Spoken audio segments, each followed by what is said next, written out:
Sveiki visi, šiandien parodysiu, kaip parsisiųsti Fraps ir nusistatyti ir filmuoti. Tai va, visų pirma, einame į, paliksiu video aprašyme, kur. Tai va, parsisiunčiat, paspaudžiat šitą ir jums iškart parsisiųs, bet jūs turite turėti torrentus. Torrentus irgi parodysiu, įdėsiu video aprašyme, iš kur gauti parsisiųsti torrentus. O dabar kaip nusistatyti Fraps.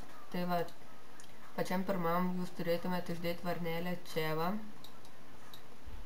Toliau čia šitą paspaust. Daugiau kaip ir viskas gerai. Nusistatyti šitą. F9, čia jūs pradėsit filmuoti savo ekraną. Ir šiaip patarčiau nekeisti, nebent jums patogiau, su kitu mygtuku.